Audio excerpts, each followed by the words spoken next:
Hey guys, it's Bruce here. Obviously, I hope you're doing really well. This quick video is an addition to the marketing content that we're doing. So what I'm actually doing is we're breaking down your marketing component of your coaching program into what I'm considering kind of like little micro steps right now. And the reason for that is because I'm getting all kinds of feedback from people. Some people are saying they're jumping on board with things and really moving ahead quickly. Dana from Goa in South Australia is doing wonderful things with SmarterQ, and just really impressed. Dana, we'd like to get you on board as a guest speaker if you're prepared. But anyway, you're doing great work, and other people are sort of saying, "Oh, I'm not really too sure." So what I find that the best thing to do in that situation is to break things down into smaller chunks, because usually that happens because it's too big a chunk. It's too big a step to take. So when we talk about marketing, we're really talking about a number of things that are happening. We're talking about attracting people to you and then converting them into paying customers. That's a major part of this process. So how do we attract? And I think one of the things that we've been missing is the promise that you make to your clients. You know, when you put your work out into the world, what are you promising? What are you going to do? How do you back that up when you actually deliver it? And when you deliver it, does that match with the promise you made right at the beginning? So what I've done is I've created another segment or another workbook, and it's just a short one. I'm going to go through it with you here now, but I think it's actually the first step. And keep in mind that this first step can actually flow into your contractual promise that you want yourself and your clients to agree to. So that's why I think this is such an important part of what we're talking about here. So I'm just going to share my iPad with me for 1 sec. Let me get a share going here, and we'll work through this. So if you're in the Facebook group, you'll notice that we've got a new thing happening called units. I'm not really sure how they work, but I think I've got my head around it. Maybe it'd be great to get some feedback from any of you to say, this is working, or we see too much, or whatever's going on. But the units is really just, it's sort of going to be a congruent connection to what will shortly be our membership site. So the same units that you see up on the Facebook page will be the same units that are in the membership site. So you can work in either place. So that's a little bit of what's going on there. You've probably seen some activity in the Facebook group there. So let's just jump into this, shall we? Your promise to your clients is a really important thing. And what you promise has to be what you deliver. You probably would have heard my story about McDonald's, how they do 3 things well. They give you the right quality, they give you the right product, and the right quality at the right time at the right price. So what they promise is actually what they deliver. We all know that it's bad food that can potentially kill you. That's not really the point. The point is you got what you expected, and you're happy about it because you got what you expected. So I think it's important that we do talk about your promise and how you deliver it. So this is a workbook that we call the Promise Blueprint, and it's essentially taking you through how we can start constructing your promise to your clients, and even your contractual promise to your clients. So the truth really is that when you first meet someone, you get on board and you've had this conversation. We've talked a fair bit about that attract and meet part of things. We've gone through the fit, no fit conversation, but really in all of this, what you really want to do is you want to take your client to the end first. You want to get them focusing on what you're going to do for them in the end, because if they're focused on all the little steps in between, it all gets very daunting. It might be some of the reasons why some of you haven't got your marketing strategy working quite well enough yet, because some of the steps seem like they're a little bit too daunting. We've really got to be focused on the final outcome of what we're trying to achieve. So I think it's really important that the first steps or the first stages of conversations when we're talking about conversion really has to focus on what it is they're going to get from you. Now, obviously, if you're working with builders, what they're going to love is going to be a little bit different. They're not living in the kitchen, but they're going to love the result, on time, perfect, no defects, great communication, whatever those things are. That has to be where you take them to, as quickly as possible, so that then when you go through these little steps with them and you say, well, here's our process, the steps are not going to seem so daunting because they're already sold on the final outcome. So what we say is, look, what you need to do is you need to take them by the hand. You need to actually, gain that relationship with them. So we take them by the hand. Sorry, this is going to get a little bit corny, but you take them by the hand and you take them to the promised land. Not the promised land. I know a lot of you are going to pull me up on my spelling, but this is actually what we call the promised land. So we take them to that space that when it happens, they'll be really happy. That's their promised land. So take them by the hand, take them to the promised land. And when you do that, it won't matter to them to a large degree what the little obstacles are to get there. Because they're already sold on the big picture. They'll walk over hot coals, essentially is what this picture is showing. They're going to walk over hot coals to get to that promised land. They're only going to see the destination. They're not going to be too caught up in some of the little steps.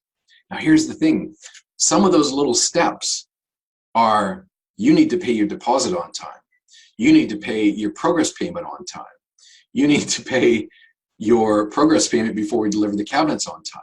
Those are some of the little steps. When we do this right, those little steps won't seem like such a big hurdle for them to get over. They'll just do them. So we've got to find a way to make this happen and make it smooth. So this is where the workbook kicks in. Humans are much more likely to purchase when they know the end result. So, if you're a typical male and you love that sports car convertible, you picture yourself driving down the road in the sports car convertible with the top down, the sunny day, and everything's wonderful. If you were to focus on the payments, if you were to focus on the maintenance, if you were to focus on the bad fuel economy, you probably would think twice about buying the vehicle. But the salesperson is going to get you focused on the end result. So your clients are more likely to purchase when you have them focused on the end result. So you need to know what that end result is. But it is also important that they agree to the steps to get to that end result. So we're flipping around the sequence of events and how we sort of bring this up topically in conversation. Focus on the end result. You need to, as a salesperson or as a person building this relationship, you need to sort of use your own gauge as to when we come back and say, great, these are the steps to getting there. But the start is really what they identify as value. So step one is, what do they value? And like I say, with individual clients, different clients, that what they value is going to be something different. We've covered this in previous workshops. So we should already have a pretty clear picture on value. So you should be able to start writing in here what they see as value. Some of you are working with renovation clients. So dust in-house can be something that they would value. No dust in the house, keep it clean, time, frame. So just see if you can identify what they see as value. The next thing that you want to do is you want to take these things here and graphically or even in text, make them very, very clear that they're going to receive that value from you. Okay, so that's the second step, is make sure that you can show them receiving that value from you. That can either be in a visual form. A testimonial is great, because if you get a client, I got to be careful with what I write here. I wrote testicle the other day, and that didn't go over too well. So testimonial, that word says testimonial. If you can show a testimonial, that supplements them in that position as a potential client, and it shows them receiving the value that you've talked about here already. After that, we then have to get them to agree to the process. Your step one, your step two, your step three. We have to get them to agree to your process. But you notice we didn't put your process here. We didn't say, here's our process, we're going to do this for you, what do you think? They're going to go, oh, that seems a little hard. Or that's the risk you run if you do it in that order. So we really want to start off with, first of all, figuring out what it is that they value. Second of all, make them comfortable in feeling like they are going to get that from you. Second of all, go through what your steps are. And this is where we start talking about the process steps. This is going to be deposit, This is going to be, what do they need to do, and we worked through this already in other workshops, so I won't go into great detail here. So you should be able to split these down and say, at the lead stage, these are the steps and stages that we worked through. And then, of course, you need to make sure that your promise, which is this here, is delivered perfectly. So that's another side of things, but obviously, delivering on your promise is exceptionally important. So that's the 4 steps at the first stage you need to really be focused on, is identify what they see as value. Make sure that whatever that value is, you're going to deliver it, and they know that you're going to deliver it. That's the first thing that they're focused on. We're not talking about the minute little steps and how we get there. We're just talking about the big thing in the end. The next thing is we take them back through the process, because then that process will not seem as daunting or as difficult, and get them to agree to that process. And like I say, that will include payments at certain stages. Then, of course, it's up to you to deliver on that promise impeccably. So we've got a little bit of a workbook here that can take you through these things if you haven't done it already. And we're talking about the lead stage. And so, lead stage obviously is going to be enter the lead. And I think for most of you that we worked through this already, the enter the lead, after enter lead stage, I think we had enter lead, and then we had meeting. Sorry, I tell a lie. We don't have meeting. We have the fit, no fit convo. Now, in this conversation, this is where you can start introducing what's the end result. As the conversation goes on and they get more and more interested in what you're doing, first of all, you've qualified them. That's really important. We've talked about qualification. Do they know you? Do they know your stuff?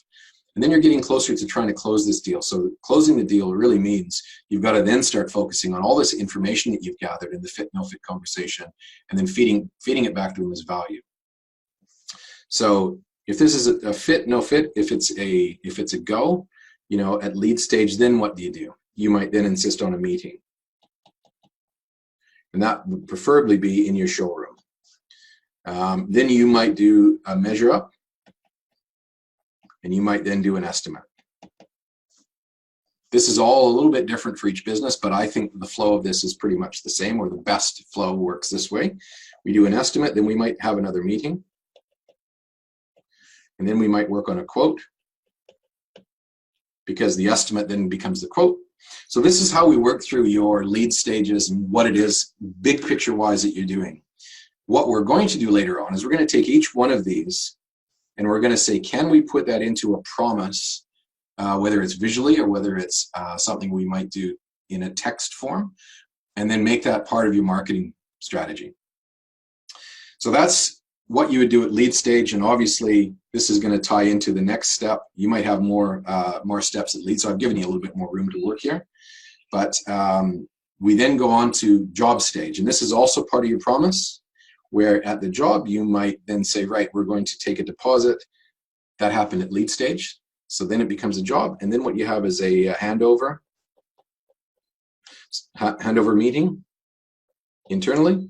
This is probably not something that you would show as a step to a potential client or as a marketing content, but you might say, we do your drawings. So however you go through this process, we've mapped this out a few times already. Handover meeting, we then look at material question mark.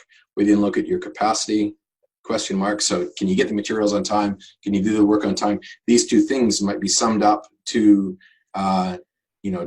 agree to a date when we put it into marketing content. So what we're trying to do here primarily is to put information together that will be very, very congruent with what you actually do in your business, the flow that you go through your business, so that we can then transfer that into marketing content that will become a promise to your client. With some of you, we've looked at a couple of businesses online that are doing a good job of this. Superior Cabinets is one of them. If you go to their website, superiorcabinets.ca, you'll see that they've put a promise together right on their main page. It's step 1, step 2, step 3, step 4. And it's quite effective. And they've summarized those stages. I would probably summarize them slightly differently, but that's just me. they've done it and it seems to be working for them. But in order to get to that stage, we need to have the information to work with first. So then we can sit down and say, right, what are these steps and stages going to look like? So what I've done in this workbook is I've given you some things to work with, including if you're not really sure what lead stage is, so step 1 of lead stage is enter lead.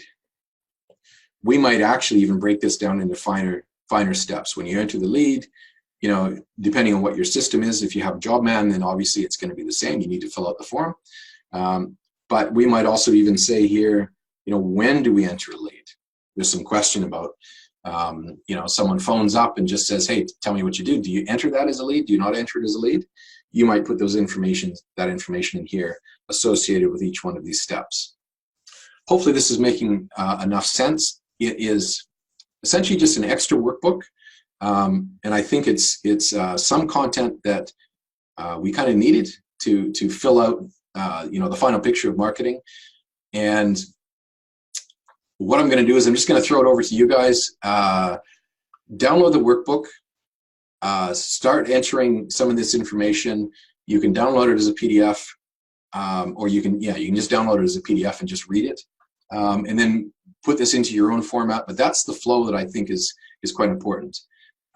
So remember this: you want you want to take people to that promised land as soon as possible, and as early on in the sales stage. And then when you do promise them something, you need to make sure you're delivering it. So we need to make sure that your delivery detail is well known, so that we can then make that flow through the company, right from you to production, to the guys on the floor, to the delivery guys, to the installation team, to the whoever else is in that process. Everybody needs to be working from the same page. And so that's one of the reasons I think this is very important. So there you go. Just a quick video should tie in with this extra workbook. If you have any questions, please feel free to, number 1, put them live in the Facebook group. Send me a message, send me an email, whatever you want to do. Please don't hesitate. If you have a question, please jump on board and yeah, let me know. We'll get your questions answered as soon as possible. But good luck with it, and let's get started. Take them to the promised land, hold them by the hand. Anyway, hope that helps. Have a great day. We'll chat to you soon. Cheers.